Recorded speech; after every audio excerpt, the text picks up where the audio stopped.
Hello, welcome again to Sport Unlocked. As ever, if you hit subscribe, you land in your feeds automatically, and you can follow updates through our WhatsApp channel, details below the pod.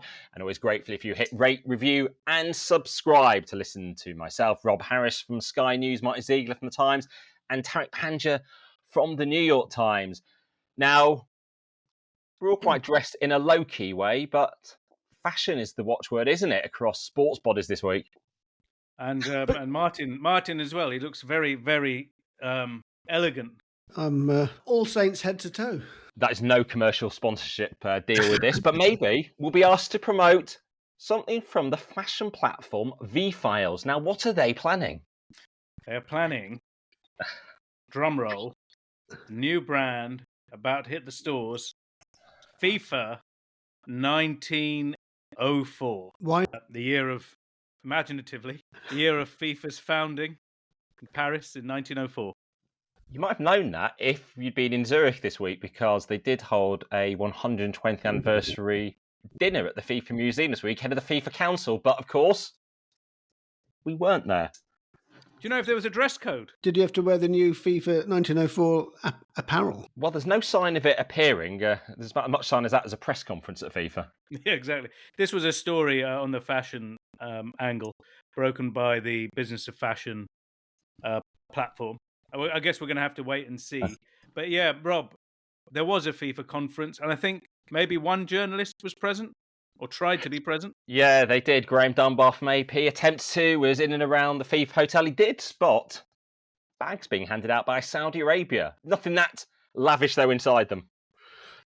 No, I think the days of FIFA being allowed to have $15,000 watches have gone. Even with Saudi Arabia, it was just a T-shirt and a box of dates. So, I think probably slightly disappointing for all those FIFA council members. I'm sure they can expect their FIFA 1904 collection to come, because V-Files founder Julie Ann Key said that it will cover the need for aspirational, chic, stylish and versatile clothing that caters to the demands of their professional lifestyles that's thrown to football executives and players. And this will inspire the creation, look and feel of the 1904 collection. Do we think the FIFA president is going to be involved? He is, after all, a high-level sports executive, a man on the move, representing global football. Will he have any say in what this line will look like? Well, we saw that memorable beige hoodie that he announced the World Cup stadiums with for 2026, didn't we, a few months ago? But it's not the only fashion deal in sport this week. Maybe everyone wants a bit of a piece of it, because Formula One has announced a deal with Louis Vuitton and their parent company, LVMH. So this is going to cover the whole series, including also the Moet and Chandon champagne brand as well. So that hot on the heels of the Paris Olympics, which was essentially owned by LVMH, branding everywhere in a sense that it really frustrated some of the long-time Olympic watchers, that clean Olympic brand. There was a lot of LVMH products across there. Rob, what are we going to see apart from Moet and Chandon? Are there other LVMH fashion houses linked to this? This now sounds like we're full of sort of promotional ads, but also Tag Heuer is going to replace Rolex as the official timekeeper as well. That's one of the LVMH companies then, Tag. Yeah, anyone would think we're influencers or something attempting to plug a load of brands, but we have received none of these products at all. Certainly not a watch brand that keeps us on time. It does though mean that you're going to have Formula One are going to be spraying real champagne, apparently, reportedly, from the podium instead of Italian sparkling wine. So it's the cheap alternatives are history, and it's back to the real McCoy. Want to watch in those dry countries in particular, or those drivers who make the podium who don't drink alcohol? Well, there's lots to get into, and particularly we'll talk about the FIFA Council meeting, the one that we were kept well away from, what happened with Club World Cup regulations, also the decisions that they did take, an intriguing story about WADA to come as well, and what was their comms chief doing going in on a media pass to the Masters Golf. Also, why Paul Pogba's ban was reduced. But one place to begin, and it does impact FIFA, and a court ruling that we're really still trying to decipher at the time of recording. It's all about the future of the transfer system, and it came from the European Union's top court. And the problem with this European Court of Justice decision impacting Lassana Diarra, the former French international, is the press release that they put out actually basically says it's not binding in any way. So it did find that some of the FIFA rules on transfers are contrary to EU law. But do we know what needs to change to comply with EU law yet? So this case that was brought by Lassana Diarra was because he had a falling out with a club in Russia, Lokomotiv Moscow.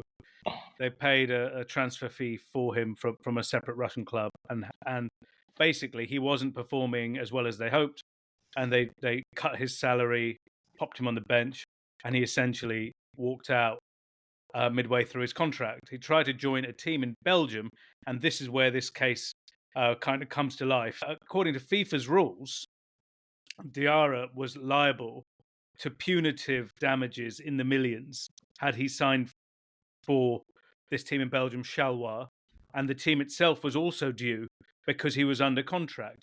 And that's, as FIFA says, in order to have contractual stability, so players just don't walk out willy-nilly and join other teams. And that's where this case ended up in the Court of Justice. And what did the Court of Justice say? It said FIFA's aims, while maybe being laudable to keep players and rosters steady, not players walking out, but the way they did it, the tools, maybe were too punitive. And that's where we are now. Yeah, I think if you look at what the press release said to what the actual full ruling said, you'd be forgiven for thinking they were perhaps talking about a different thing, because the press release was very, very gung-ho, wasn't it? The actual ruling was a bit more, well, a lot more nuanced and complex. I mean, I think what is going to happen here, nothing is going to happen immediately, that's for sure. I think we're years away from any sort of significant change. If you think back to the Bosman ruling, it was about 6 years before FIFA and the EU hammered out an agreement, which I think quite importantly recognised that sport was a sort of special case. So I think we're going to have a protracted period now of sort of toing and froing between FIFA and the European Union before we actually know exactly what's going to change and how. Because it's all about how much sport can effectively adopt its own regulations, whereas if it was in the rest of business, say within the EU system, it might be deemed anti-competitive or denying freedom of movement for work. But things like sports squads have a very particular role. And actually, one part of the full ruling did effectively say that maybe things need to change completely across the transfer system unless it is established that those rules, as interpreted and applied in the territory of the European Union, do not go beyond what is necessary in order to pursue the objective of ensuring the regularity of club football competitions while maintaining a certain degree of stability in the membership of professional football clubs. So effectively, doesn't that seem to be pointing out, if there was complete free movement and you could walk out your job, you'd have squads changing every week. Every week. Man City on Wednesday and then Arsenal on Saturday. Yeah. So that's why these things are important. But guys, the other thing is, this is like another ruling. Same court that gave the Super League ruling, and to Martyn's point, that was a bombastic press release as well. And then the details were a little bit more nuanced again. But and then there's the cases that FIFA is facing separately. It lost this lawsuit against the agents. It's got FIFA Pro and the European leagues have taken them to court over the calendar. I think if you take all of these things together, even this, it's like FIFA's power to just make the rules up and everyone else abiding by them. I think those days might be numbered. And now they're going to have to consult and even have some of the people that they affect in the room when they're making the decisions. Because, yes, there's going to be a new transfer rule at the end of this, I think.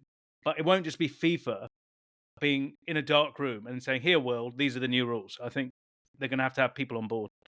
Which is very different from something we'll get onto. Things like World Cup decision-making, where these events are staged. And a lot of the time now at FIFA, these decisions are taken in very small rooms without even justifying themselves afterwards, again at press conferences. But it seems on these things that the EU, as top court, can get involved with regulations and transfer policies. FIFA actually has to consult the rest of the world and Yeah, I think that's probably a good thing. I think my guess about will end up is something which protects the small clubs to be able to sort of make money from transfer fees, because I think that's a fairly critical thing for the game. If you're a small club and you can sell a player for 10 million euros, that can be very, very important. And if you take that away, and everything is done on who pays the highest salary to a player, and you don't get any sort of compensation as a club, that becomes a big issue. If these changes are kind of material in any way, I reckon that the impact is going to be felt on teams that form players. If, say, transfer fees come down as a result because there's a higher risk of players walking out, or it's cheaper for them to walk out, it means, I presumably think, that the richest teams are in a better place and the richest players will get more salary. But teams who form players and sell them as part of their business plan, you look around Europe, Ajax, those teams in Portugal, Brighton in the Premier League, maybe even, that business model might be at risk if these changes happen. Maybe that's not a bad thing, that people are relying on buying and selling human beings to make their business work. But what does that mean for the redistributive elements of football, Martyn? I think it's a really critical thing for competitive balance, though, because if you completely make it no transfer fees, it's sort of collective bargaining for player salaries, and then it all comes down to, basically, I think that will just see the richest clubs stay where they are forever. Yeah, because I think that's just economically what will have to happen. Yeah, I mean, there is a potential positive where you get people, hopefully smart people, in a room together, and they're all respected, different parts of the game, and they can come up with a better system. I mean, that is more hope than I think likely, because the way we've seen the game run over the last few decades suggests that that might not happen. But there is an opportunity for smart people to do something smart. Let's see. The other thing to say, there is still an issue where a club could now basically leave a player out in the cold from the first team. He has to train with the reserves. He's fallen out with the manager, and he can't do anything. Ultimately, now football has to try and decode what this means, whether you're at FIFA level, at the players' unions, at the clubs. When I've spent so long forming a verdict like this, obviously we'd all want something to be more accessible to read, that perhaps maybe they should produce some generic examples of transfer case studies that set out various scenarios and state at which stages of a deal or a player having an issue at a club might be non-compliant with EU laws and potentially problematic areas that need addressing. And, it would all serve as a guide perhaps to help the likes of FIFA work out what to do. Or maybe they are intentionally non-prescriptive to leave it vague and open-ended. I do think once you start sort of laying down, what you think is this sort of ideal system before you've even entered into the negotiations, you're like a hostage for fortune. So I can see why you wouldn't do that.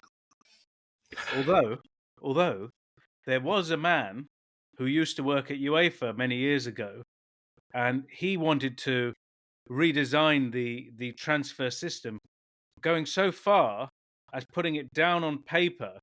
I've not seen this document, and that man is now at FIFA and in quite a senior role. He might have even greenlit a new fashion brand. So what should the future of transfers look like? Are we all agreed that there should be transfer windows? So only 1 or 2 trading periods in the year where you can actually do deals? Yeah. Yes. Yeah. Because what do we want? What do we not want is the idea that these kind of mercenary players just drop in. Imagine your five-a-side team, you're in the league and you got your big game, and you bring in some ringer who is the best player in the world. You drop him in, you win your league. So that the whole point is that you have stable squads and teams that compete on at least an annual basis with players that are going to line up for that team. Well, funny enough, in FIFA's new Club World Cup next summer, you can just drop somebody in. 2 players, in fact. In fact, up to 6 players can be brought in actually during the tournament.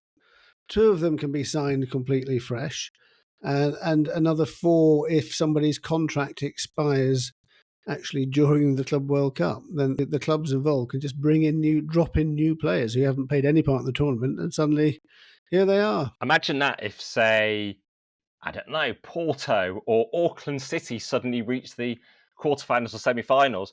Maybe some superstar would want to drop in on loan from their club just to have a potential chance of winning the FIFA Club World Cup. Exactly, dropping them in. That's all of this is because the usual year for football, at least in Europe, runs to the end of June, so June the 30th.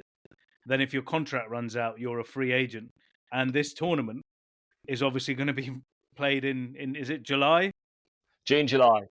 June and July. Crosses over the June 30th when a lot of European contracts end, don't they? So could there be a case where a player say, okay, who's qualified? Porto, you use Porto there, maybe Auckland, Chelsea. So if a player has qualified and played the season for Chelsea, could he then play against Chelsea a week later in this competition for Porto? Well, yet another of those things, without pressing the point, that if there had been a FIFA press conference, we might ask about, which is why we do keep on saying it'd be good to have press conferences back for the first time this year. Yeah, I think several of us did make some approaches to FIFA about what would the media centre at FIFA's headquarters be made available, even if there wasn't a press conference, if we could come over so we can be in a position to speak to people. And I was told that the offices were closed. And I sort of made further inquiries, and I said, "Right, why are they closed?" They said, "Oh, well, they're normally open, but they're closed because of the FIFA Council meeting." I mean, what? So even FIFA staff can't get near these highly valued council members. They're a threat to them in some way. And it wasn't an insignificant FIFA council. This was there. There were some big decisions made, which we keep on saying we'll be coming back to. But an example, just why there are very detailed questions that we want to discuss to help, in our case, readers, listeners, viewers, go through and understand these issues. So back on transfers. So do we agree also that players shouldn't just be able to walk out of their contracts, and perhaps, if a player's on a 3-year contract, or maybe 7 years if you're at some clubs like Chelsea, that to leave then another club has to pay your transfer fee, paying up the rest of the contract?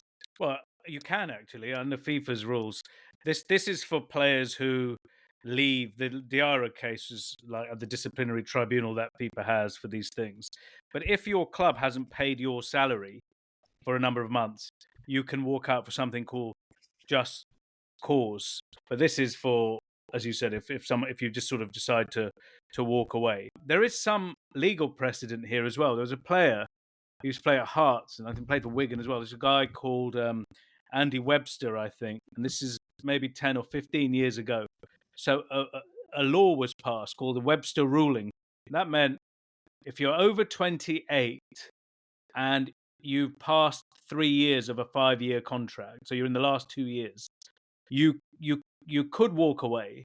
The buying club would have to pay a penalty, which would be the total of your wages for those 2 years.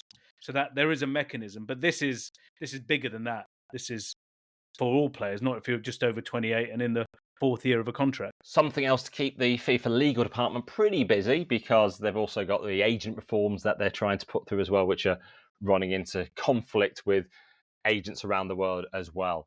But what about that FIFA Council meeting held in Zurich this week? And, well, one of the most notable things is the fact that they've made a decision about how the 2030 and 2034 World Cups will be awarded. We know there's no surprise in this because there's only one group of bidders for each of them. And in fact, Common Ball, as the South American body, have already declared in a social media graphic that they've got it. Of course, those opening 3 games, Paraguay, Uruguay, and Argentina. Yeah, this is a this is such a big deal where the World Cup's held. This process, as we've been saying since last October, when this thing was sprung on the world, it's been, from a governance point of view, frankly, quite appalling. You mentioned that we haven't had a press conference. So FIFA is giving the world's most popular tournament to 2030 and 34 to these places. And we've still not been able to ask a single question. It's going to be decided at a virtual congress now, so not in person. So no one can ask a question there either on December the 11th. And saving money and saving on travel, that isn't needed just for one decision, Great. though. Maybe in Yeah. the past we see FIFA take everyone somewhere for something that isn't really needed. Yeah, that would be fine. But then you see the type of travel that, say, the FIFA president's flying around that jet all the time. So we can't say, if they were really environmentally focused, we could see like it's part of a pattern. They're trying to be green, but it isn't. So we know that. And then the vote itself is binding 2030 and 34 together. So only one vote in block for both events. That means anyone who disputes maybe the idea of Saudi Arabia having the World Cup, they probably can't vote against it because you're voting for two together. And it's taken until now to mention Saudi Arabia because it's not about Saudi Arabia hosting in 2034. It's about the principle of the bidding process. We've got the 6 nations all lumped together for 2030, again done at a council meeting a year ago. So it'll largely be in Spain, Morocco, and Portugal, along with the 3 South American nations to mark 100 years of the World Cup. And through that fast track process, Saudi Arabia for 2034. And again, there hasn't been a press conference since then to even discuss this concocted bidding process. Yeah, I mean, I made some inquiries around this because to me this looks like a sort of fairly deliberate way of stopping any protest votes against Saudi Arabia, because there would definitely be some people, some national associations who would be thinking about that because they're unhappy with the process, or they may even be unhappy with Saudi Arabia because of human rights issues. Well, maybe not. They gave them a bag with a T-shirt and some dates And in it, you dates, said earlier. and dates. So Yeah. maybe any concerns are assuaged that way. Yeah, but I think so the explanation was, this was agreed by all the confederations, all the council members unanimously agreed to this. Of course, it was also pointed out to me that the IOC did this for 2024 and 2028 Olympics. I think that's a bit different though, because Paris and LA were bidding against each other. Really, Exactly. hammer and tongs. It was only at the last minute, at the Congress or just itself, that at the session itself, the decision was taken to allow one to bid for one to bid for the other. And we did do a podcast at the time pointing about the dubious process that saw Brisbane awarded the 2032 Olympics. That was in 2021, I think, when this whole behind-the-scenes deal was done. And that was actually a Gulf nation, Qatar, that missed out because it was completely shut out of the process. So, it shows we're not just focusing on this because it involves a Gulf nation. Actually, it was a sweetheart favourable move that saw Australia gain the Olympics. It's just an absolute lack of transparency. And just to connect it with all of these stories that we talk about, the amount of power these kind of bureaucrats or these officials on this board have over all of football. We talked about the transfer market. We're going to talk about the World Cup. You know what I'm going to do? I'm going to name the members of the FIFA Council, right? These are the most important people in a way in football. Now, how many people get to speak to these guys or see what their credentials are for making these decisions? So we got Gianni Infantino, FIFA president. Then you've got Sheikh Salman bin Khalifa from Bahrain, Alexander Seferin of Slovenia, Sandor Shani of Hungary, Debbie Hewitt, Patrice Motsepe, Victor Montagliani of Canada, Alejandro Dominguez, Lambert Matlock from Vanuatu. I'm going to keep going because it's quite important. They're the vice presidents, aren't they? Yep, right. So now we go to Hamed bin Khalifa of Qatar, Evelina Kristalin of UEFA, Hani Abu Rida of Egypt, Sonia Bianame of Turks and Caicos, Ramon Jesseroun. I'm going to keep going.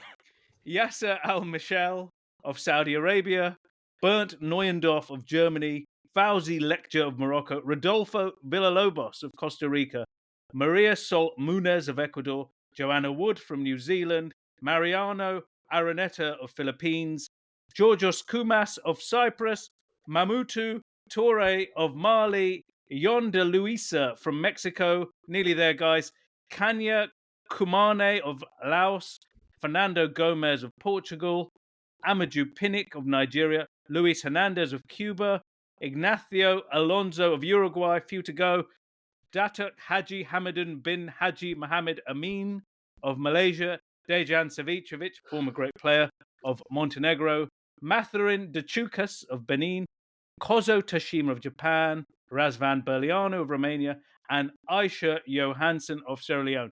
Those are the most important people in football. How much sway do they have? A lot. How much access do we have to them? Very little. How much do we know of their credentials? Very little. How much are they actually involved in any of the decision making? Is it just landed on the council and they're receiving the documents and then it's all about rubber stamping? Because this meeting this week, I think, was done in less than a couple of hours, wasn't it?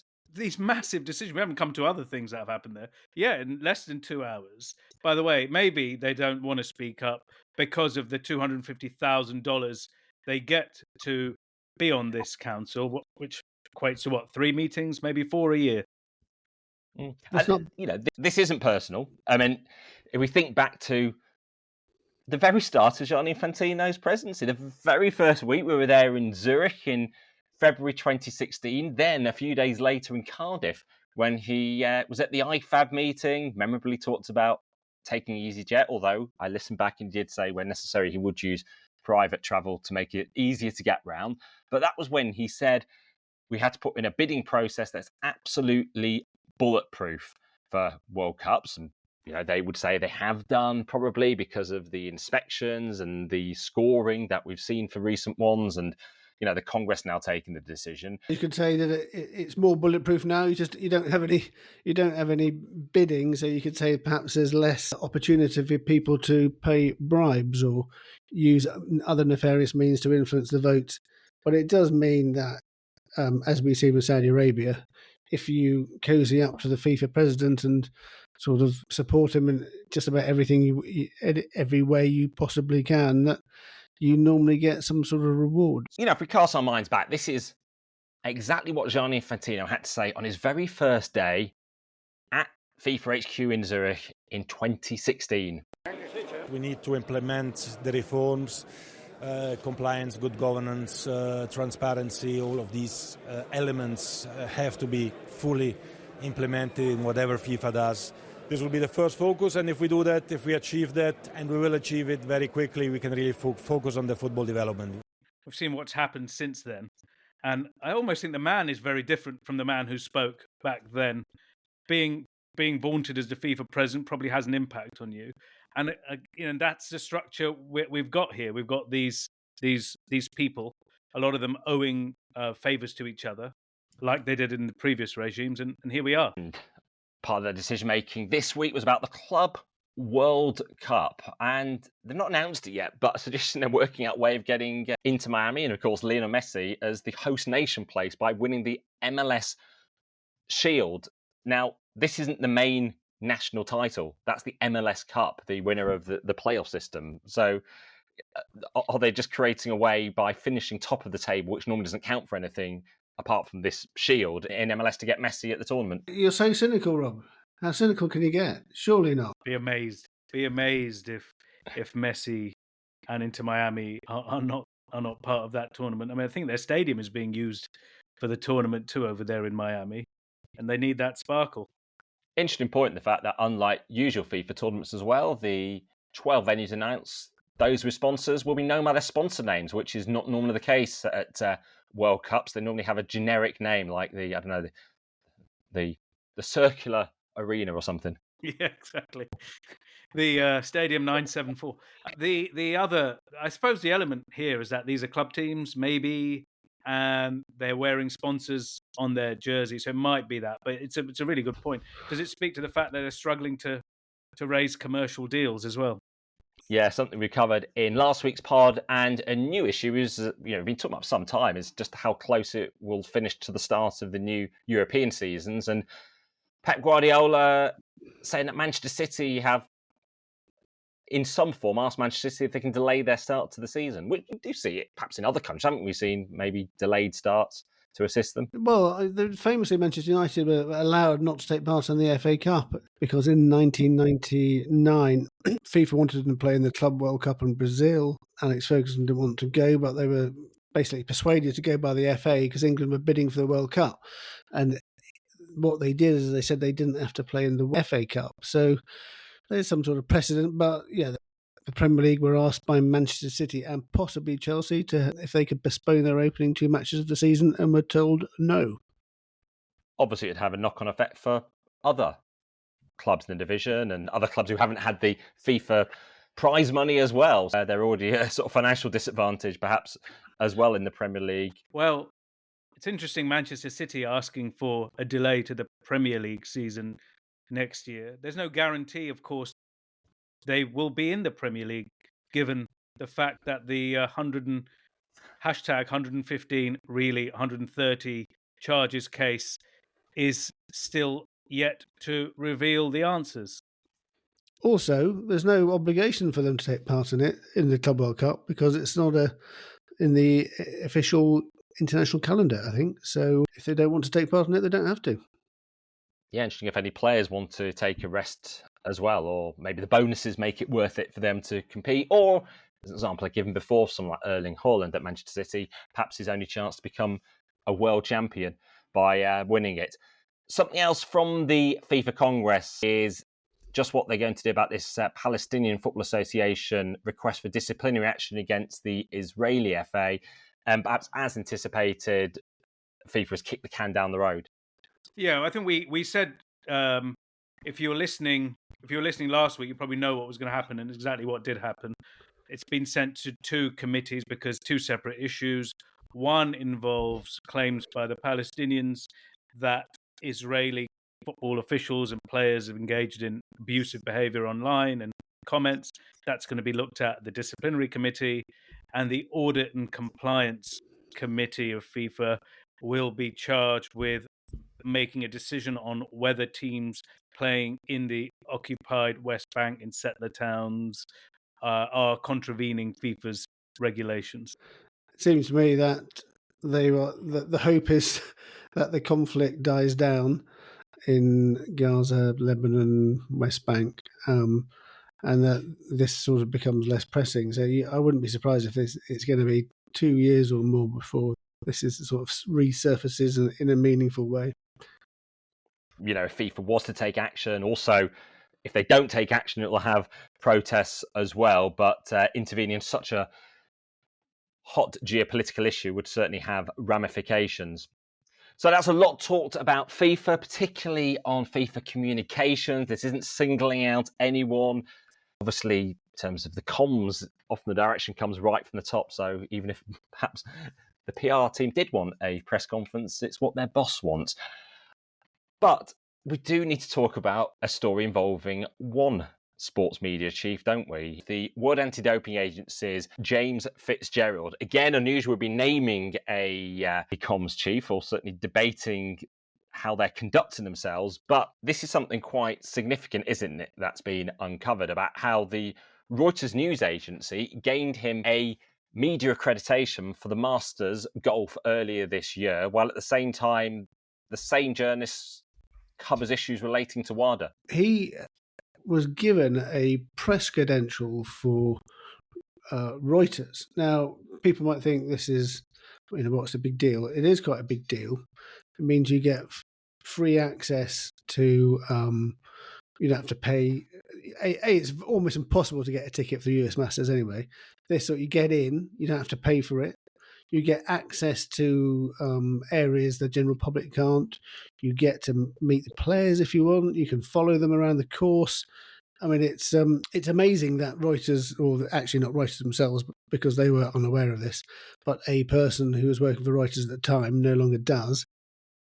But he was a Reuters staffer at the time. He was a Reuters staffer, a long-time Reuters staffer at the time.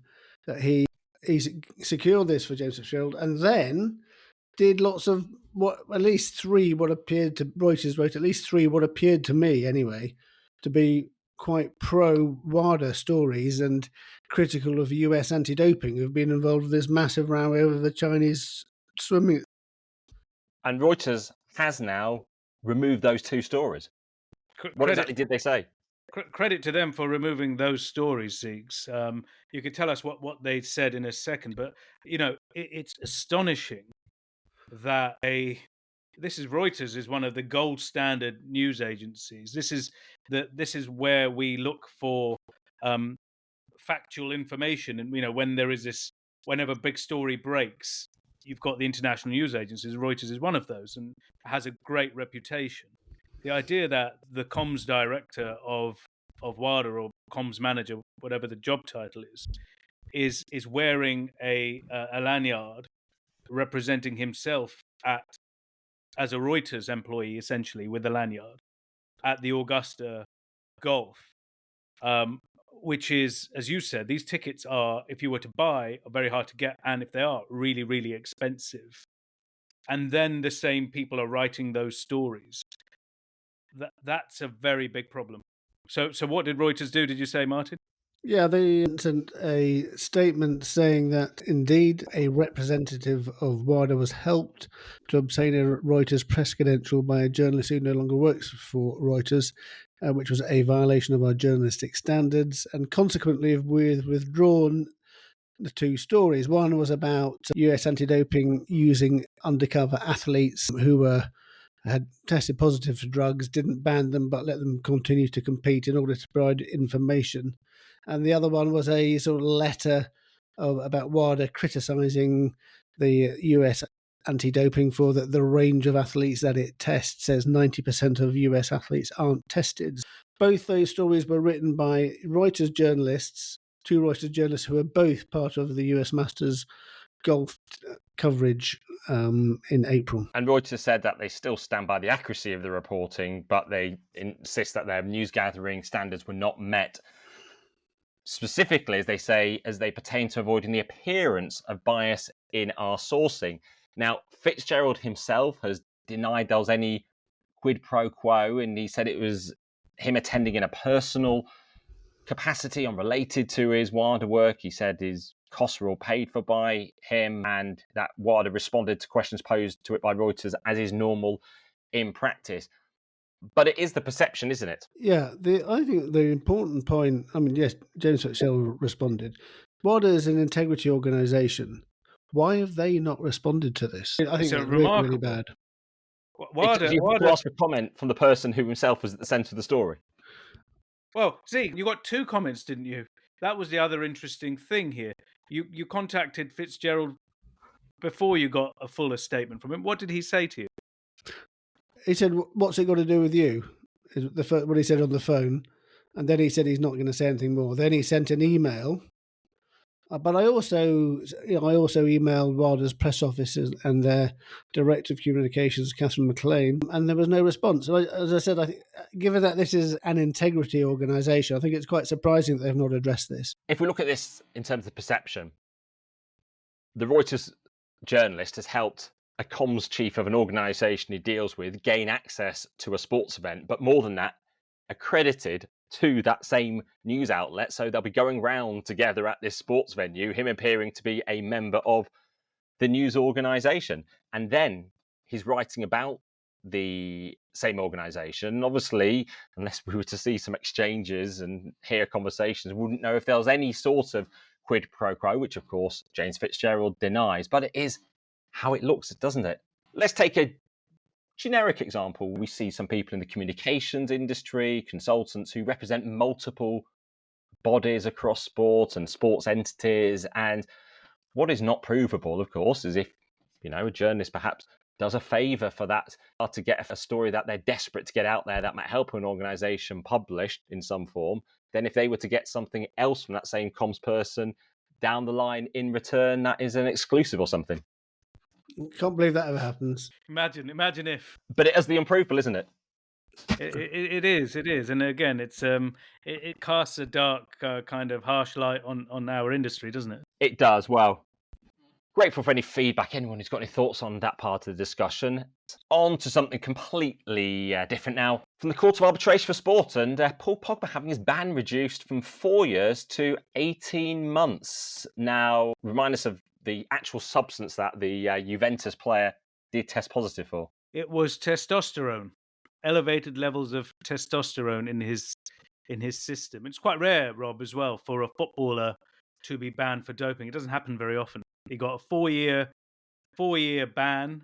He was initially suspended last September, so it was already completed 13 months.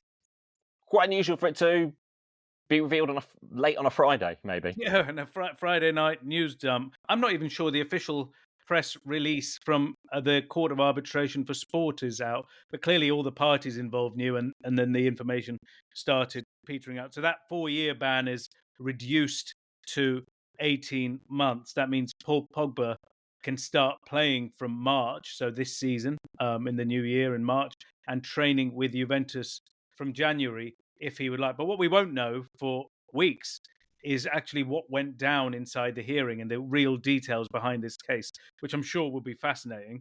But it'll be a while before we find all of that out. Yeah, and Pogba saying that finally the nightmare is over. Of course, Pogba missing out on playing in the Champions League. We're now a couple of rounds into this new league stage format. So some notable results like Bayern Munich losing to Aston Villa. We often hear about the German fans being quite political, and they did hold up a banner at Borussia Dortmund attacking the UEFA Mafia. Huge tifo across one of the stands. It was enormous, wasn't it? What did it say? It said, yeah, and then giant letters. Yeah, those 2 words.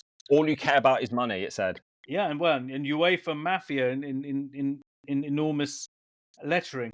It's Germany often where these things happen. The tifos are there, but it might be because the fans are perhaps more organised in Germany than elsewhere, and certainly more activist than we see certainly in England, for example, in the Premier League. Yeah, it's unclear what the specifics are about the new format itself that they're complaining about. Is it too many matches? I'm sure Dortmund will relish their UEFA windfall that they received from reaching the final last season, and the fans in terms of being able to sign players or keep players themselves. Yeah. I mean, I don't know how what UEFA does now as well. How do you bridge this as an organisation? The backdrop to your games is this. It's calling your organisation, in the words of the Dortmund fans, a mafia. And maybe UEFA would say it's actually the clubs themselves who wanted this expanded format as well to make more money. Yeah, I think for fans, though, I think a lot of these institutions, whether it's UEFA or FIFA, all of these, they seem so far removed from what they want and their experiences. But football is such a complicated industry, isn't it? And I guess you can't make everyone happy all of the time. And they just perhaps there has to be some sort of touch. They've tried, I suppose, with these fans on their boards and things like that. We've had Ronan Nevane on the pod before, and he often is, attached to UEFA at their events and is in the room with them. Obviously still quite early to work out the success or not of this format. Real Madrid also, shock result for them losing to Lille, and no one could really work out how consequential those results will be yet. Some people have tried to work out the minimum number of points to qualify automatically to the round of 16 and avoiding the playoffs, or indeed making the top 24 to get into the playoffs for the knockout phase. It's a very long table to look at, and like you say, it will take shape towards the end, and maybe that last 2 weeks where you can fall into that bottom 8, maybe will bring a lot of excitement and interest. But it is a lot of games to lose just 8 teams, isn't it? By the end of it, if you're talking about 36, because you're going to have teams from 9 to 24 and a 2-legged playoff after that as well. So, yeah, it's going to be, I guess, uncertain for us how exciting all of this will be. Well, what isn't that huge is or to some at least, the windfall coming into the French league from TV rights, because in the men's competition, it has been a struggle selling them. And beIN are now not paying up? Yes, confusing story this. Sort of appeared in Inside World Football and been in French media as well.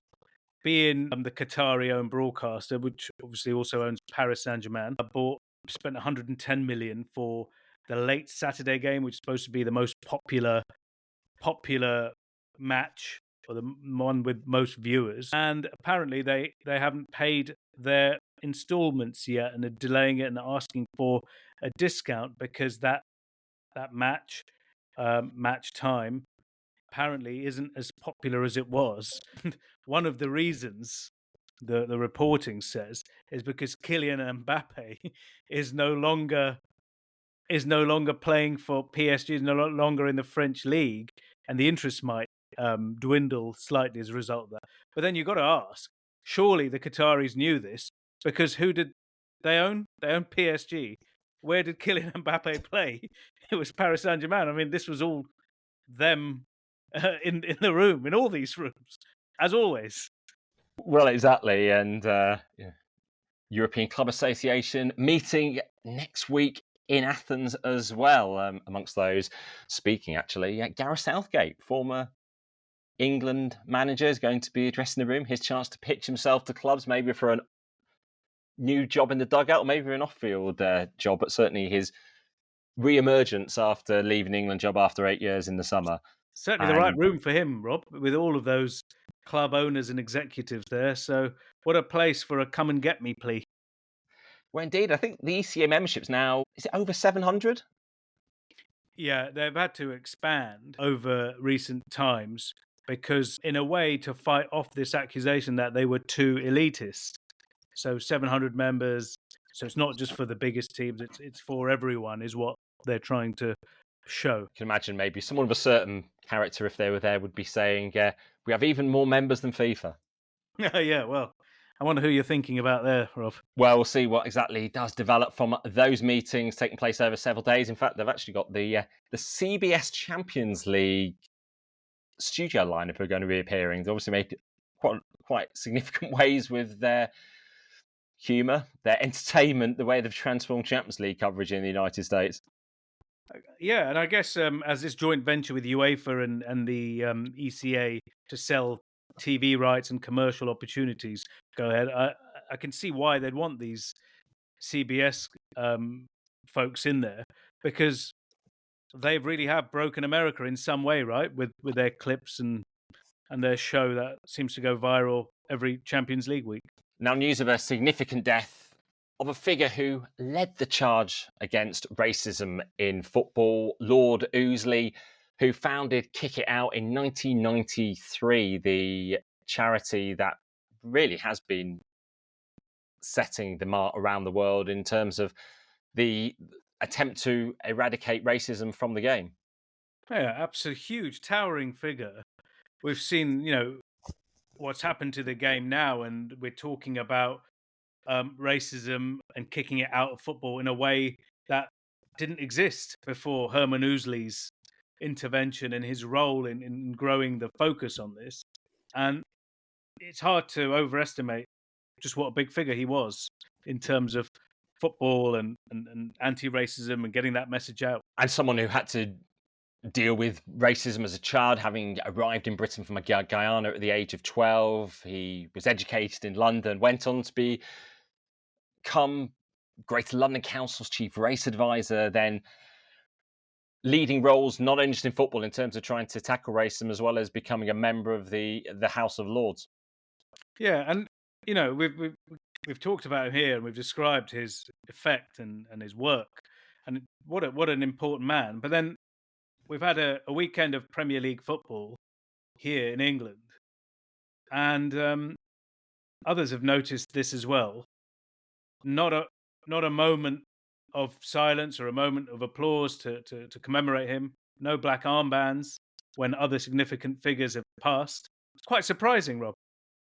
Given what a trailblazer he was, and the challenging role he took on. The fact is, throughout the 90s, right the way up until he left the organisation a few years ago, he was dealing with day-to-day challenges trying to get authorities to act against racism. And even just this weekend, there was racism in Portsmouth's game against Oxford in the Championship.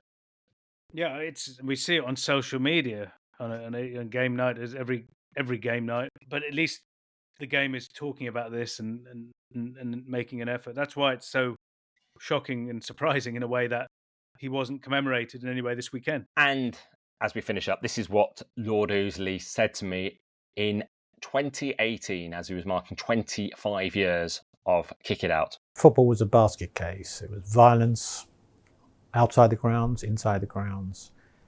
and it was not adequately being responded to.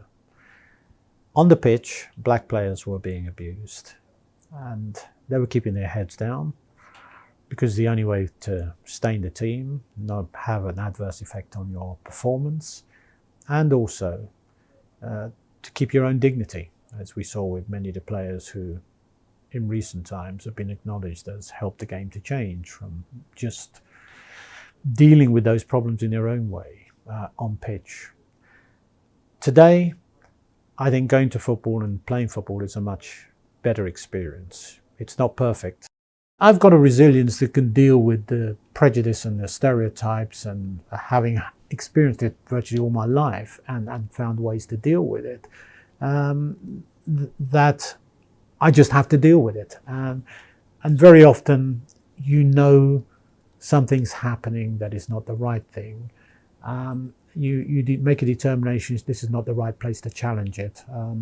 Sometimes you make a decision, well, it's not worth it. And other times you might want to take it on. It exists, sadly. Our job is to help people to understand how, why, what they could do about it, and if they have the opportunity, do something to contribute to make the country a better place for everyone. And Lord Ouseley certainly contributed a lot trying to make football and wider society safer, free of racism for everyone. Well, that brings an end to this week's episode of Sport Unlocked. You can message us as ever at Sport Unlocked on whichever social platform you're on. But for now, thank you for listening. Goodbye.